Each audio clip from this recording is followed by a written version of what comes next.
Welcome into Bills Post Game Live. We're presented by the divorce and estate planning law firm of Wesley, Clark, and Peshkin, Maddy Glab, alongside of Steve Tasker. And the Bills could not get the job done in London as they fall to 3-2 on the season.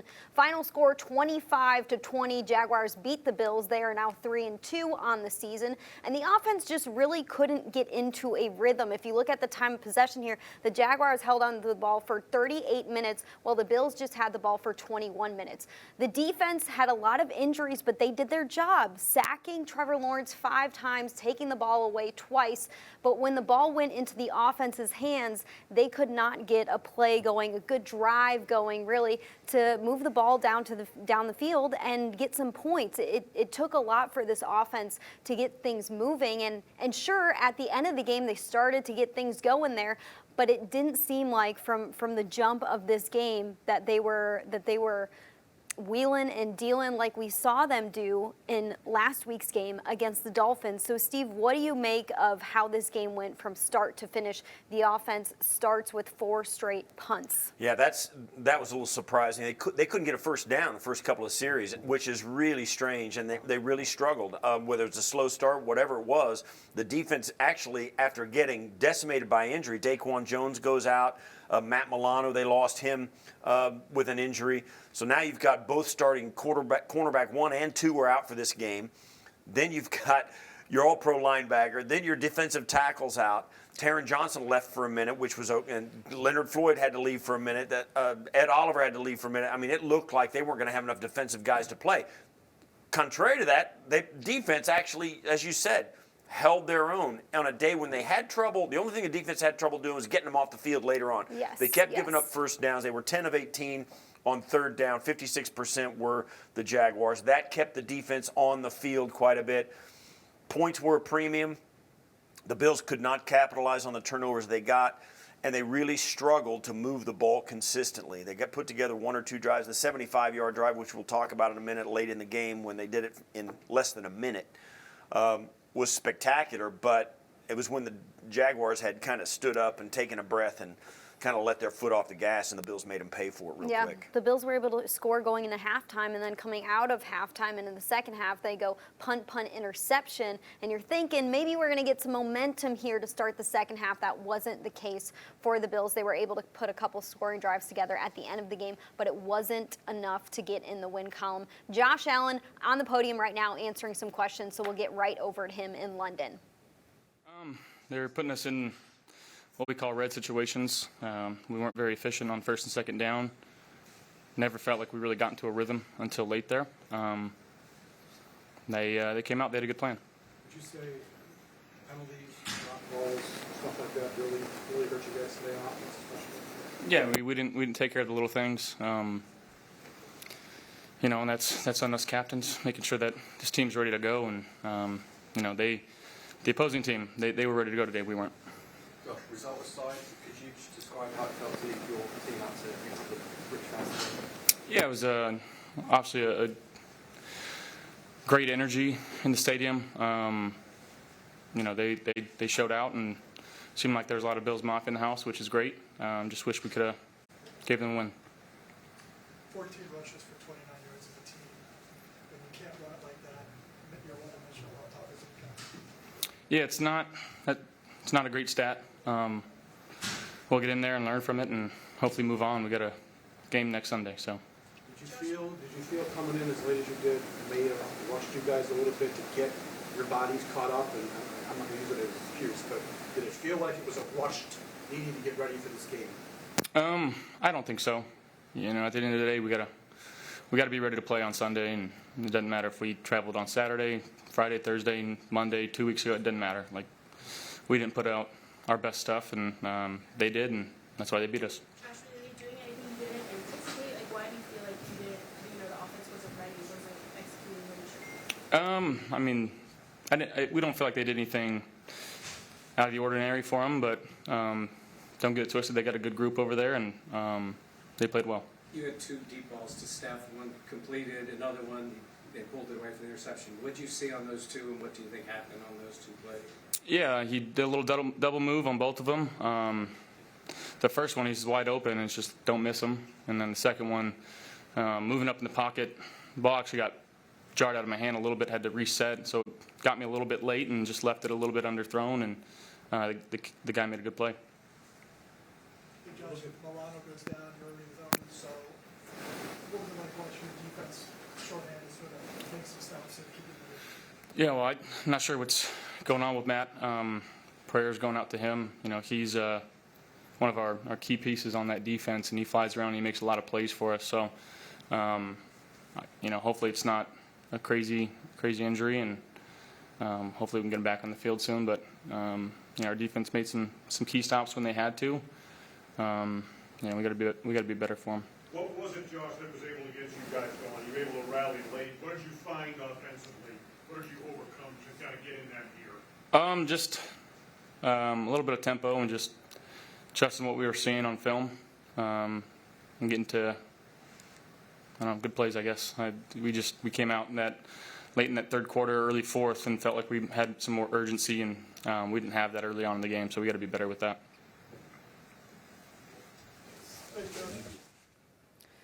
All right, that was Josh Allen. This week's game against the Jaguars in London is presented by Pepsi. Pepsi is the official soft drink of the Buffalo Bills. It's now time for this week's Player Spotlight. It's presented by Microsoft Surface. Microsoft Surface is the official tablet and sideline technology of the Buffalo Bills, and we are spotlighting A.J. Epenesa today. He's done such a great job to start the season. He's been able to affect passing lanes, get his hands up. He did so again today when he tipped a pass. He also had a strip sack that he recovered and then had 2 sacks as well. So Steve, what did you see out of A.J. Epenesa? How and why has he been such a force to start the season and in this game against the Jaguars? Well, this play you're looking at right now, the sack strip fumble of Lawrence right before halftime was absolutely enormous. They were in scoring position, and if he doesn't make that play, it's going to be a bigger deficit coming out of that after halftime. He also had 3 passes defense, which is knocked down passes, huge in this game, and that's, you know, and the 2 sacks, of course, were enormous. He absolutely was the best defensive player for the Bills today, far and away, not just because of the statistics, but also because of the timely nature of the plays he did make. They needed him, and it was a tough day for the Bills defense, a day in which they kind of gave a yeoman's effort and played really well, held the Jacksonville to 25 points. Yeah. And even late, they were trying to gamble a little bit, and ATN snapped off the 3rd touchdown for Jacksonville, which was you know, kind of the one that put it out of reach. And even in the midst of that, they were playing extremely well with all the guys down and all the guys hurt. So A.J. Epenesa really did a nice job today. I think they're going to have to continue to depend on him to play a lot more snaps.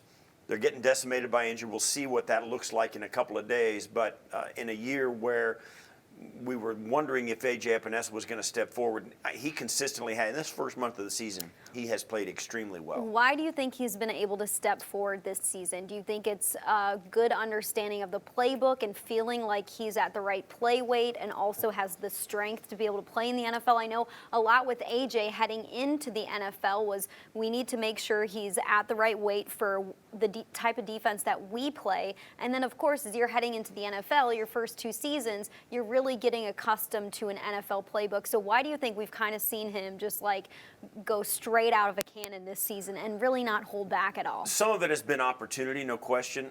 Plus, there have been some really good players around him. Vaughn has tutored him, but also Leonard Floyd on the other side. Ed Oliver down inside. Daquan Jones staying healthy up until today. He's gotten really good players around him that have played well, and he's used that opportunity to make plays. And I think the thing that has set him apart from, aside from what he has done in the last couple of years, he's always been a solid player, but rarely spectacular. Maybe there's a little something in the defensive play calling that gives him a little edge. Maybe Sean McDermott has, in the way he calls defense, has given A.J. a little bit more one-on-one with the tackle. The teams have not been chipping him as much. But nevertheless, he has really played. When he's been single blocked, he's made some. He's made plays. And I think that's been the biggest difference. Yeah, we love to see it. So proud of AJ and what he's done so far this season. Micah Hyde, Jordan Poyer on the podium right now, so we'll get it right back over to London. Yeah, you know, coach called a play, we got to win. Yeah, I mean, to be honest, we, you know, as soon as we lined up, he looked over at him. I knew something was in the works. They drew up a good play. He just literally straight speed off the line, had the whole sideline. Obviously, ball was thrown and it was catch. So, like I said, Coach draws up a play. We got to execute and try to win. For either of you guys, there were so many injuries heading into this game and then during the game for this defense. How do you think this as a whole held up during that? Yeah, Mike and I were just talking about that in the locker room. It was like midway through the second quarter. You kind of look out there, and some of the guys normally out there are kind of gone. Milano, DQ. But for the guys that stepped in, T-Dot, I thought played extremely well for stepping in the role of Matt. We just gotta find more ways to get some takeaways. We had two, definitely not enough. Obviously not enough. So continue to just find ways to get some more takeaways. And it's game 5.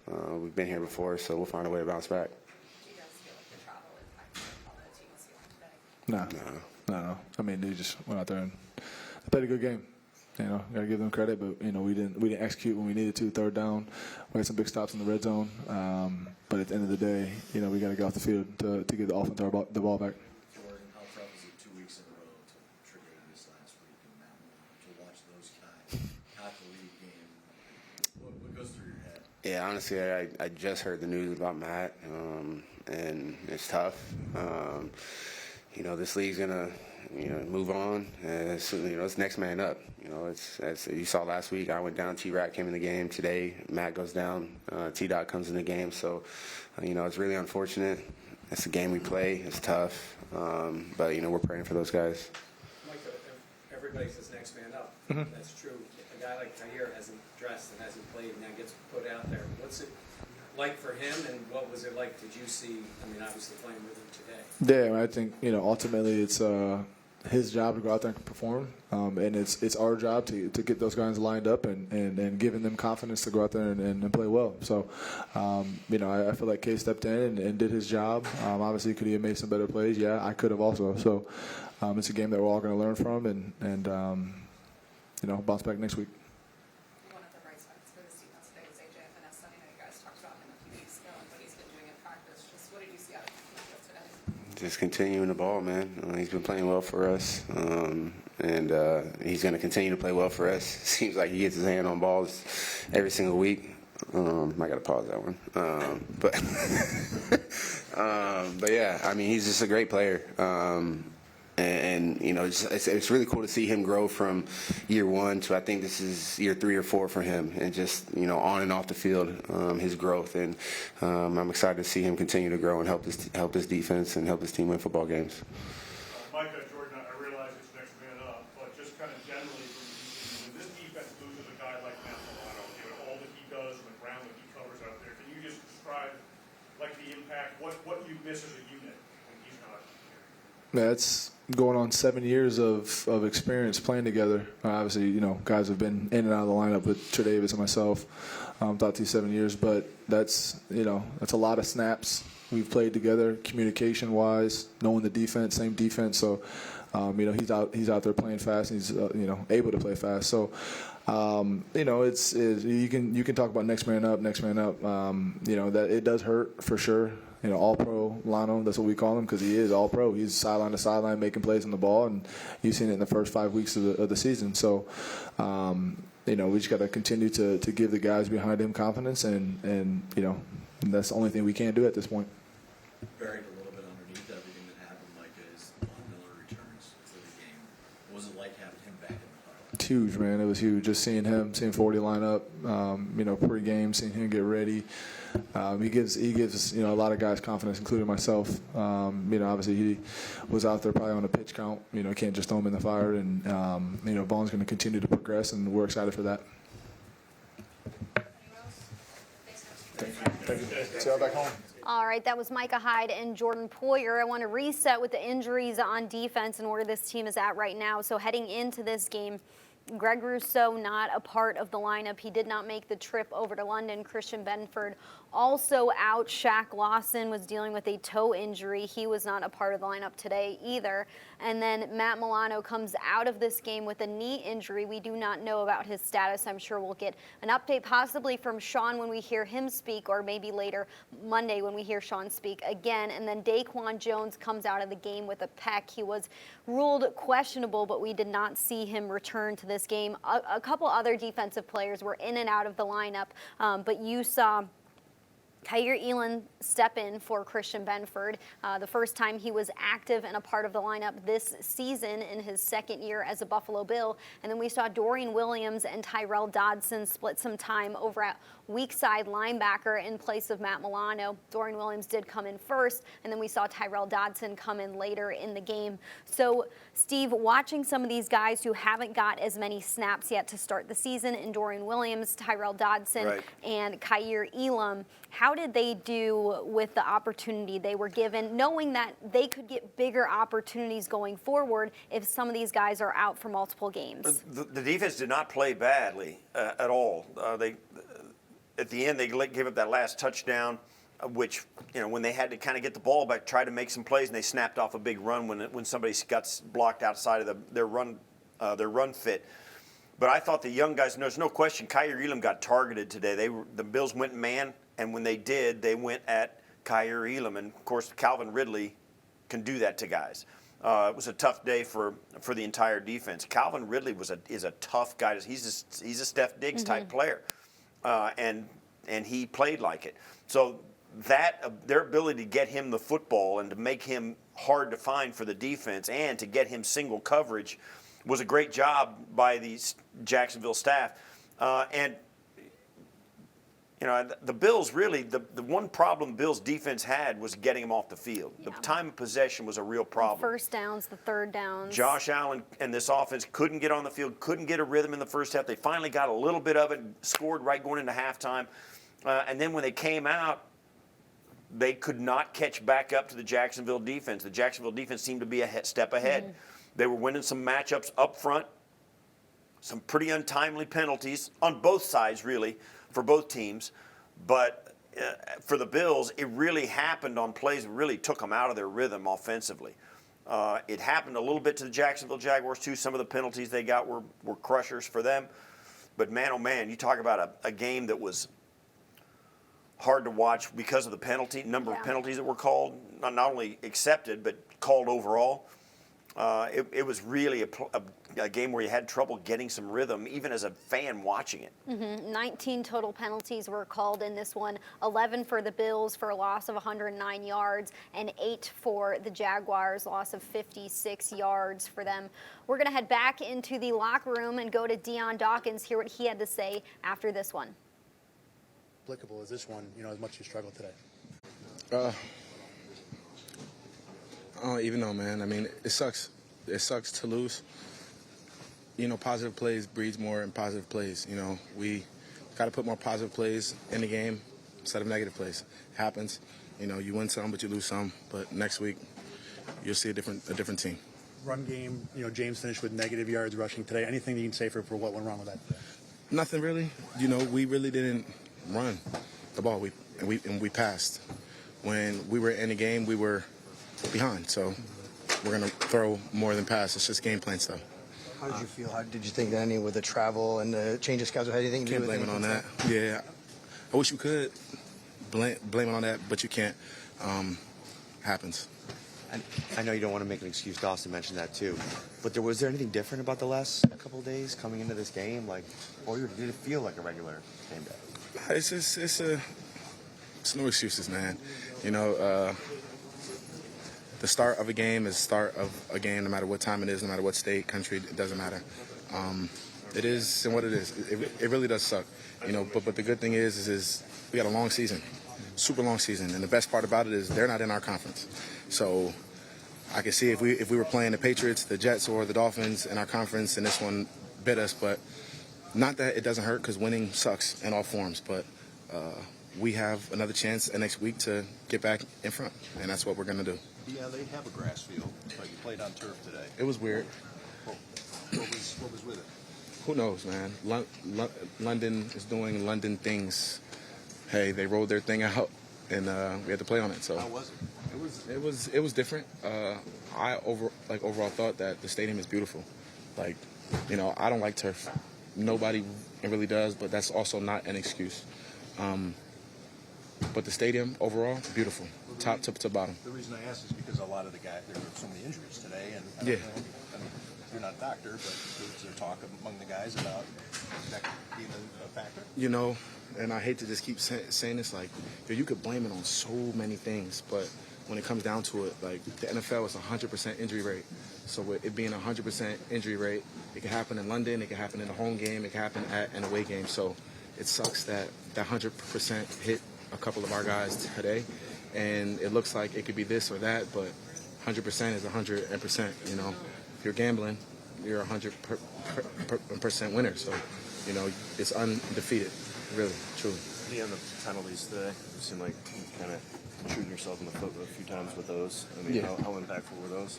You know, for the simple answer, it's hard to play one team in this league. When you're playing two teams, it's even harder. So beating yourself in ways hurts. Being behind the chains and not in front of them also hurts. Because in this league, it's hard to get a yard, it's hard to get a first down, it's hard to get a first down. So we have to do a better job of staying on our P's and Q's and staying ahead of the game and no pre-snap and post-snap penalties. Dion Dawkins there, being a little bit hurt by the loss, but knowing that there's a long season ahead and the Bills have time to correct what happened in this one. Chris Brown was in London on the call with the game broadcast. Him and Eric Wood calling the game. He's got an insider's take after this one, so let's send it right over to Chris. Perfect as the Bills' offense has been the previous 3 weeks here in London, England, Buffalo's offense struggled mightily. 3 and outs on their first 2 drives to start the season. Buffalo came into the game with only 5 3 and outs in their first 4 contests. Buffalo also had 6 punts on their 12 total possessions. 11 penalties for 109 yards helped contribute to the struggles, along with drop passes and a run game that averaged just 2.1 yards per carry. At Tottenham Hotspur Stadium in London, England, I'm Chris Brown for Bills Postgame Live. That's a great point there by Brownie. The Bills heading into this game ranked number 1 in the NFL, only having 7 drives end in a 3 and out. That's a 21.4% chance that a drive is going to end in a 3 and out. Best in the NFL. Today they have 6 punts. A few of those were for 3 and outs as the offense, like we said, just couldn't get into that rhythm like we've seen them get into a rhythm the last few weeks on their win streak when they were able to win 3 straight and then cap it off with a huge win against the Miami Dolphins. And Steve, in that game, the Bills scored at will. It just seemed so easy for them to go down the field against a good defense in the Miami Dolphins and just get points on the scoreboard. And we were talking about the opportunities that the Bills offense did get but weren't able to do something with.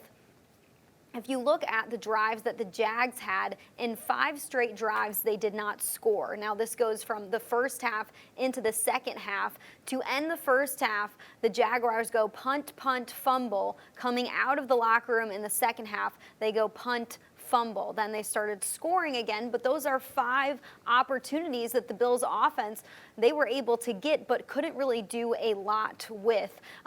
We talk about how the defense, sure, they were able to give the ball back to the offense, but they were keeping the Jaguars on the field for too long with the first downs, with the third downs that they were able to convert. My question for you here is the ability that the Bills offense they had when they got the ball, but just really couldn't get anything going. And at the end of the first half, going into the second half, they did score on that last drive that they had to go into the locker room, but kind of didn't do anything with the momentum they had coming out of the locker room. Exactly right. The slow start, I mean, it was a slow first half. They finally got one drive of 75 yards that went, 11 plays, 86 yards, I'm sorry, and it ended in the touchdown right before halftime, and then they knelt down with one play in the half.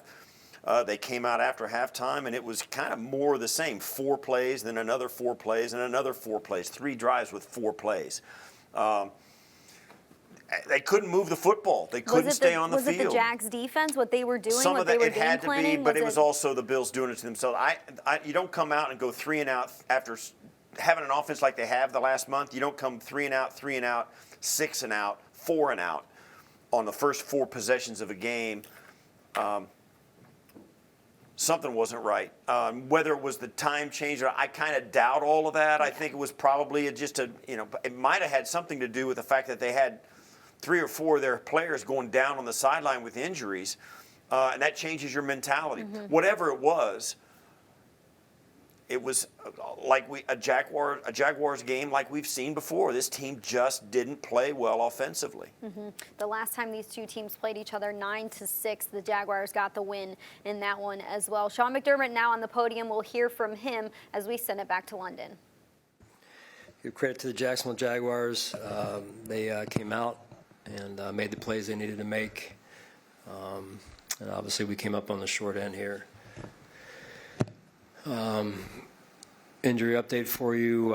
Matt Milano, it's a knee and lower leg injury. I know it's not looking good right now, but I don't know any details beyond that at this point. And then Daquan Jones, it's a pec injury, and also not looking good at this point. But I'll know more in a little bit here. Time's yours. There we've seen players today go off injured. It must have been really good for you to see Bob Miller take the field back again, and how much of a positive energy does he bring to that locker room, and to whether he is on the field with the team? Yeah, it was, it's been a long road back for Von, and he's worked his tail off to get back here, and good to have him back out there with us. What didn't work for you today? Well, I think when you look at it, you got to start the game faster, number one.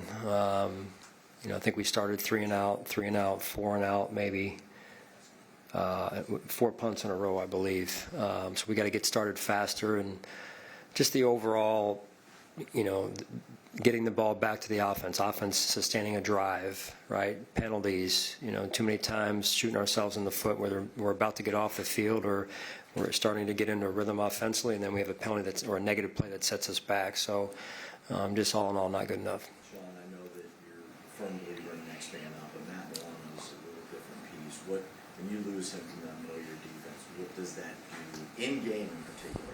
Yeah, it was a setback for us. We were confident in Dorian, who went out there, and then T-Dot was out there as well. So I applaud those guys, T-Dot and Dorian, going out there and not getting a lot of the reps during the week, but going out there early in the game and having to perform. Ultimately, what is he? Matt covers so much ground and does so much. Just the dynamic that you lose when he comes out. Yeah, that's the rapport that he has with everybody else out there. TB and then the back seven, together. They've got a rapport that they've built up over the years, and in particular this season so far. And so you lose that a little bit. But like I said before, we are confident in those other guys. Ultimately, you suffered a lot of injuries and setbacks today, but it felt like third down really hurt you on offense too. But certainly on defense, you couldn't come up with some plays on. They got 10 conversions. Yeah, the rushing coverage have to work together, and it wasn't good enough today. Sean, late in the game, looked like you turned to Jamarcus Ingram. Was there an injury to Kyrie Elam, or were you just trying to mix something up? No, no injury to Kyrie. Just more situationally wanted to get another player in there. Sean, what was the thought behind having Micah lined up against Calvin? Yeah, that was a zero blitz, knowing we wanted to force to get the ball out based on the options that they had at their disposal at that point, third and medium there, and quarterback made a good play. Coach, obviously a disappointing result for you today, but do you have a message for the fans that came out to Yeah, super appreciative of the fans that came out. I know it's not the result we wanted, but Bills Mafia obviously was very present and made themselves heard today, so I appreciate that. Sean, Josh used the terms, I think it was tempo and urgency, kind of a lack of both early in the game, and they finally found a groove late when they rallied. I think a lot of people would ask you, are you second-guessing at all the decision to fly over here when you did? Were they a little sluggish, and was that part of the issue? Well, we'll see if whatever comes up down the road in terms of us coming back here, but we need to evaluate everything because I didn't feel like our energy was good enough early in the game. They had better energy than we did. Sean, Elam has been inactive until today. How important that lack of rhythm has been for his performance today in the field? Give me that again, please. Elam, the cornerback, has been inactive until today. How important do you think that lack of rhythm has been for his performance? No, I mean when you're playing, you're expected to play and perform well, regardless of whether you've played or been active or inactive the week before. And guys have done that over the years. Coach, for a big game coming up against New York next Monday night, how's the game plan got to change for coming up against an important game? Yeah, I mean we're going to fly back tonight, watch the film on the way home, and learn from this. And we got to get ourselves back where we need to be. Fundamentally, we've got to get ourselves back. Let's just talk about throwing and catching, tackling, right?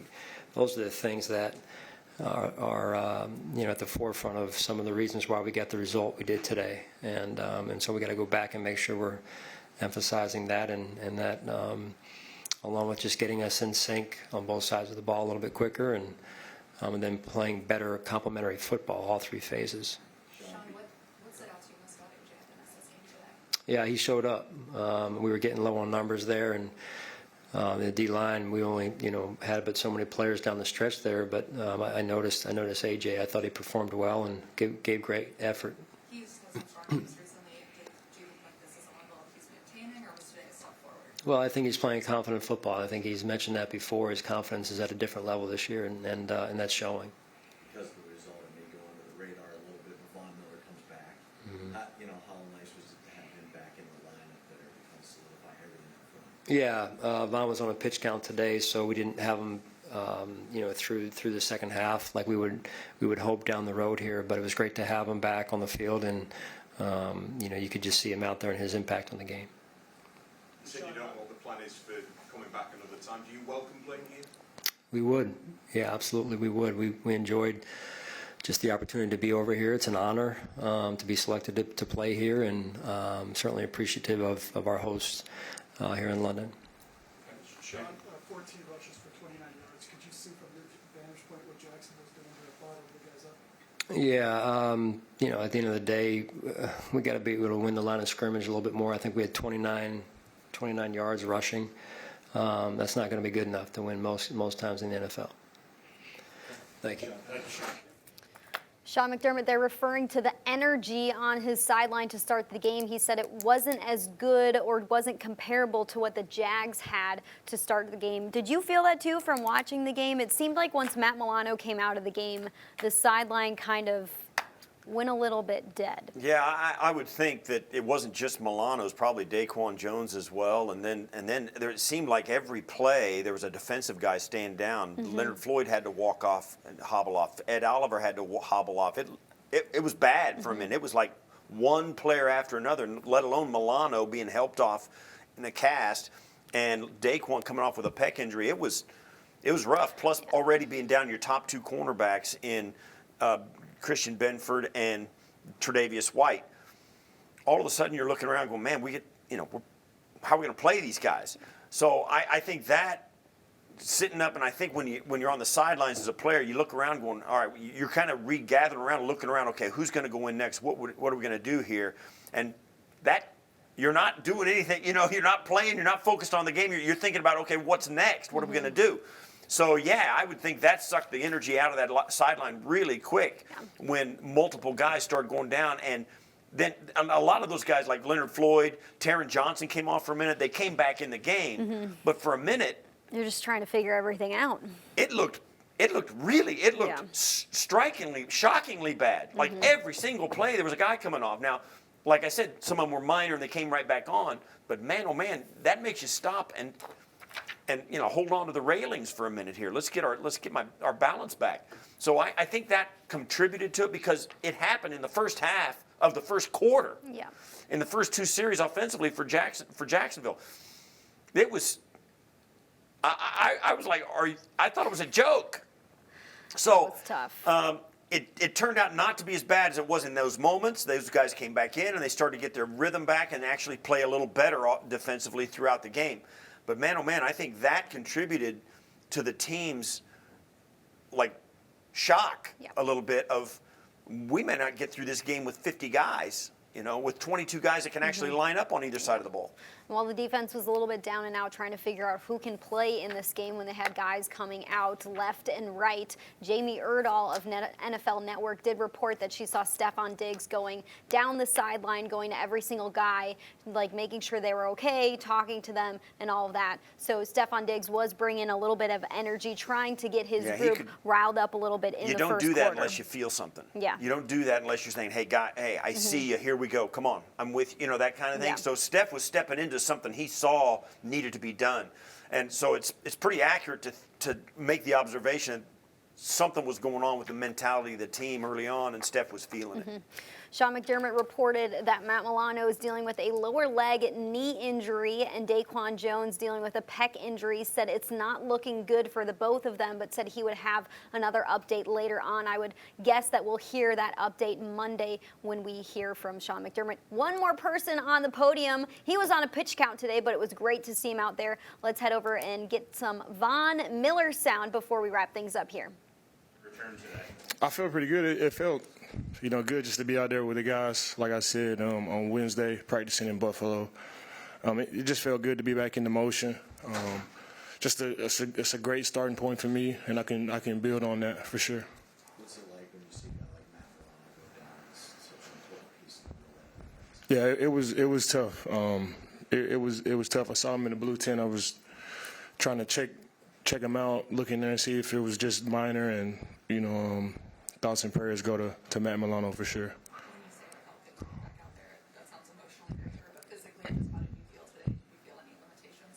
Yeah, I feel good. I just dipping my toe in the water, and eventually I'll be able to swim in the deep end with the big kids. But it felt good just being out there with my guys, and being back in the motion is definitely something that I can build on for sure. I wasn't sure, but I played a couple of plays and I was done. It was smart too. I got enough reps in to build on that and get ready for the Giants next week. Well, you just missed your chance to play with Denver a little bit. I believe this was your first time playing. Pretty electric. How did you find it, regardless of the result? Oh yeah, I love coming here. In 2017, I spent like 6 weeks here. All over the country, and I love it here. I've been to some soccer games, and it was great to playing in Tottenham Stadium and in front of the English, man. It was a great atmosphere. Not the result that we wanted, but it was a great atmosphere, a great day for football. I'm appreciative. 2 weeks now, you guys have lost Trey, Matt, and Quan potentially for a long time each one of them. How does the defense overcome that? You just keep playing. We got a lot of depth on this team. We've done a good job of really building a team up with quality players. You can't replace Daquan, can't replace Matt Milano, can't replace Trey Wright. That's just part of the game. It's a terrible part of the game. To get injuries, and especially serious injuries. But you just got to keep moving. I know it sounds cliche, but that's really the only thing that we can do. It's gonna suck losing those guys, but we just got to keep taking one step at a time. Yeah, AJ went crazy. He went crazy the last game before versus the Dolphins. Definitely not surprised. We see it every day in practice. He's an incredible player. Definitely not satisfied either. He has a lot more to go. He has a lot more big-time plays to show everybody. But everything that he's done in the game, we've seen it in practice. He's an incredible player, big-time defensive end for sure.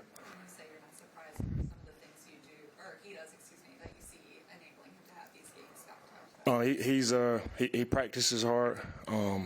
He's got a basketball background, so he's able to knock down passes. He's able to track the ball super easy, and he's just a big time player. He's an incredible defensive end. Really, and I think all the physical attributes are just regular things. I think his intelligence really stands out for me. He's so smart. He's so intelligent. He knows rush moves. He knows rush angles.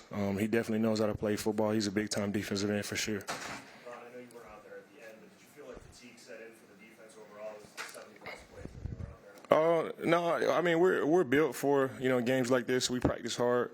We condition hard as well. It just slipped away from us. Do you think you could have had an effect on the game without the pitch count? I mean, like you didn't play in the fourth quarter, I don't think, and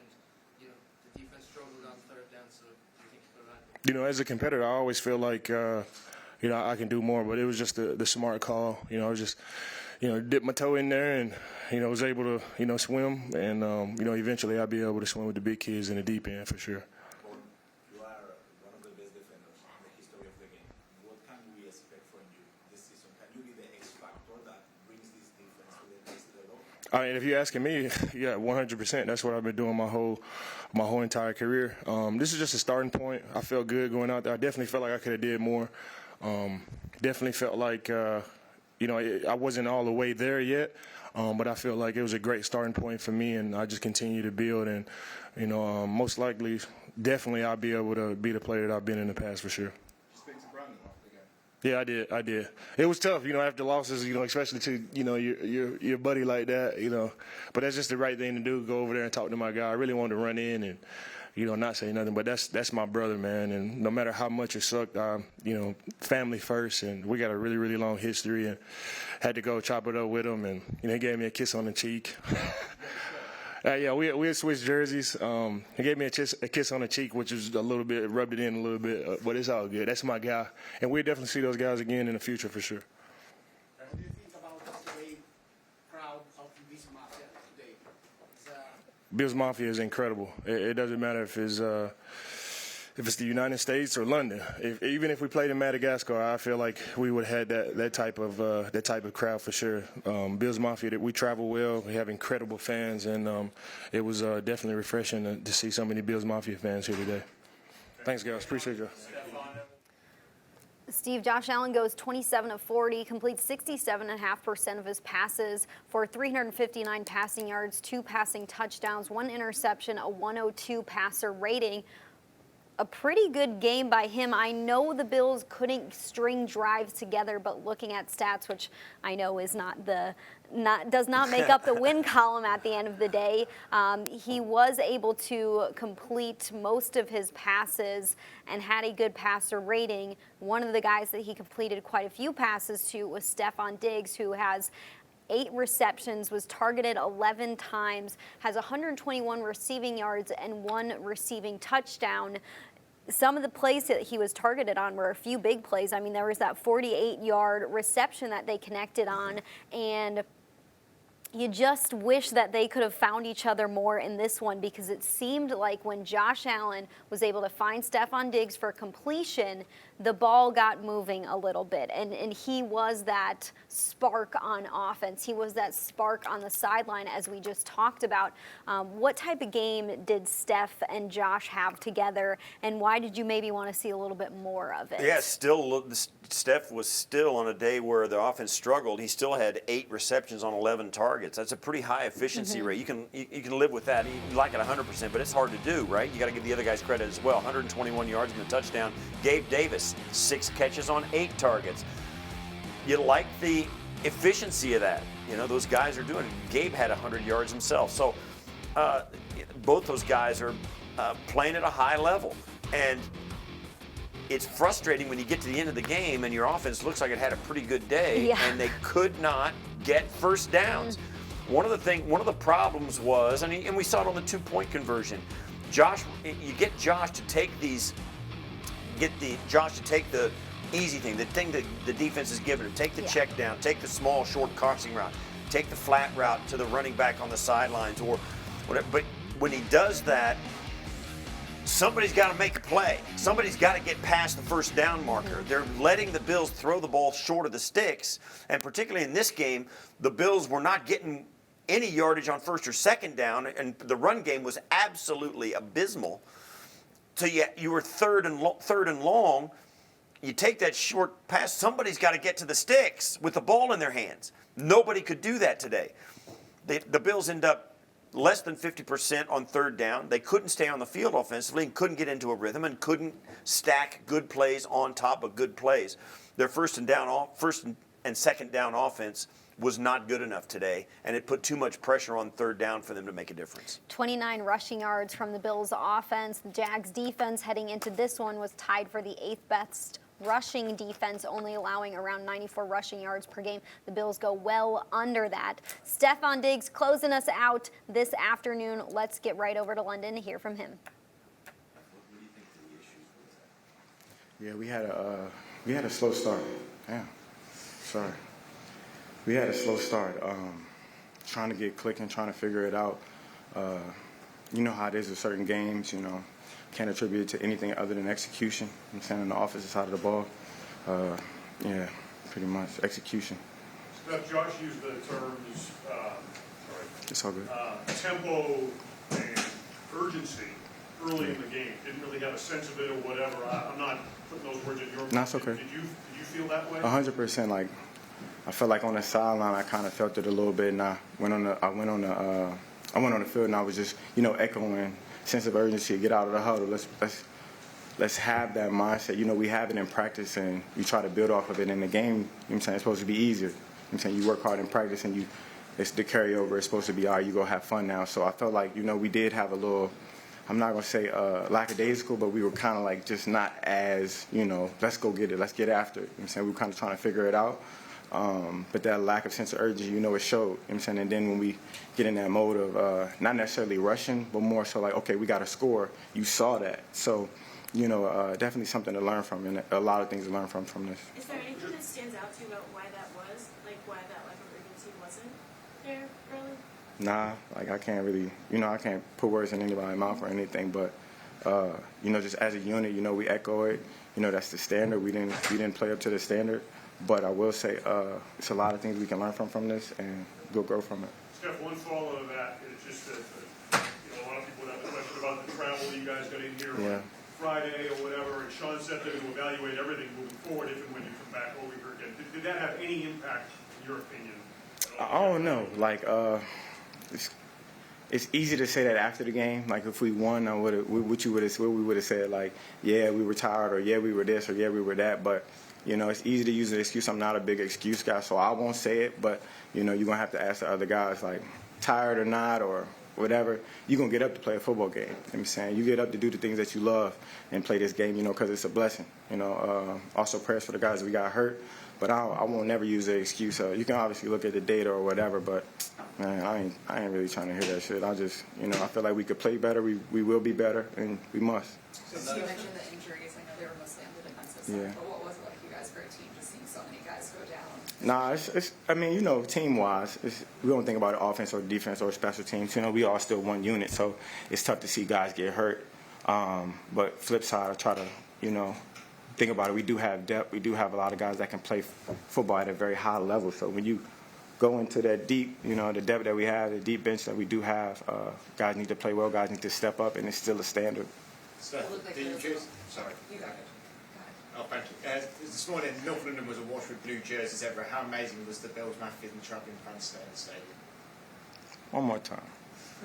Sorry, my bad. This morning, North London was full of blue jerseys of the Bills Mafia, and how amazing were they in the stadium today? Because for someone who's been to come to the London games a long time, that atmosphere was probably one of the most electric I've ever been a part of. I got you that time. Bills Mafia travels really well. We trying to expand this thing and get some fans over here. They really travel well, and everybody that showed it, they made a lot of noise. It felt like it was still, kind of a home game. It's not like home, but it's the second home. So yeah, exactly. It was definitely still fun, still a good atmosphere. I look forward to coming over here again, and hopefully we can have a different result.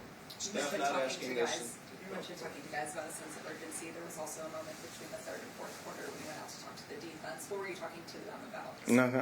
I don't play defense. I just be on some positive energy. Let's go. Like, trying to be there for my guys just because, on offense you kind of get lost. You kind of lose it a little bit, lose sight of everything that's going on in defense. You might watch them on the board a little bit, but you're not that attentive. So for me, I try to be there for my guys, give them some positive energy, a boost. You never know, a couple extra claps, a couple yells, anything can happen. Steph, Josh went to you deep twice. You got one, and then they got the other one. What did you see on those two plays? What was your take on it? My quarterback just gave me a chance. Especially, I try not to talk about the positive. The second one, he made a good play. I'm saying, like, I try not to, say anything other than he made a good play. Give him his respect. A hell of a play. We're gonna keep building off of it. We hit one, we missed one, but more so on me. I look at 50-50 balls like they're mine or nobody. So put the more on my shoulders than anything. Keep betting on Josh. Josh going to give me a chance, and we keep building off of it. We've had some success throughout the season. We keep trying to grow from it, so kind of look at it as a positive. Not asking from a win or loss standpoint or excuse or anything like that, but from a league-wide standpoint and player preference. The turf out there today. What'd you think? Oh, shit. Sorry. It was all right. That's all I'm going to say. They also have a grass field. Would you have preferred that? You know, I live in a space of preference. It doesn't matter. You know what I'm saying? So whatever they give us to play on, I'm going to play on it. You know what I'm saying? So try not to speak too much about inevitables, I guess. Stefon, you alluded to the atmosphere earlier. Is there a message you've got for the British fans that came out to see you today? Keep coming out. Buy more red, white, and blue. Saw a little bit of scattered of other jerseys. So, but I appreciate y'all coming. A lot of support. Football is fun. You know what I'm saying? Get into it a little bit. Appreciate y'all. Thank you. Okay, Ticketmaster is the presenting sponsor of the Buffalo Bills 2023 season. Ticketmaster is the official ticket marketplace of the NFL. And Steve, before we close things out here this afternoon, where do the Bills go from here? They're 3-2 on the season. They won 3 straight, have their second loss of the season. Coming up next, you've got Sunday Night Football against the Giants at our place in Buffalo. What do you do on this, we'll call it a long week that you have? I know they're probably going to be coming back pretty late with the time difference here, so maybe first is rest up and get back on East Coast time. Yeah, they'll come back. They'll fly back tonight. In fact, they'll be on a flight probably in less than 2 hours. They'll be on their way back here. So, but they'll just continue to grind. I mean, they're going to come back. They're going to get back into their routine. They're going to come back in tomorrow, review the film, talk about what went right, what went wrong. Evaluate who's going to be up and down, make some roster adjustments, it looks like now, because of the injuries that they sustained. And they'll start moving forward. Wednesday, they'll come back in, turn the page, and start getting ready for the New York Giants. They'll keep on with their process just like as if they would have won the game. They can't stop to take a breath or to feel sorry for themselves. They got to move to the next one. It's much easier for them because they'll start working on the next one pretty quick, and that helps you keep going. Fans have a hard time with that because we have to wait. We can feel sorry for them. We don't get to do anything to prepare for the next one. We just got to sit here and stew about the last one. That's why fans have it worse than the players and coaches do. I feel for those guys. I feel for the guys who suffered injuries today. We will get updates. Keep them in your thoughts and prayers. We want this team as healthy as possible, of course, but it'll have to be a next man up mentality if they're going to have to add some new guys to their roster, if they're going to have to dig deeper into their depth. We'll see what the Bills do this week when they hit the practice field on Wednesday afternoon to prepare for the Giants on Sunday Night Football. We want to thank you for joining us here. If you guys want more highlights, more sound, you can check us out at MSG. It'll be an 11 o'clock show and run throughout the early part of the week. For Steve Tasker, I'm Maddy Glab. We will see you guys next week.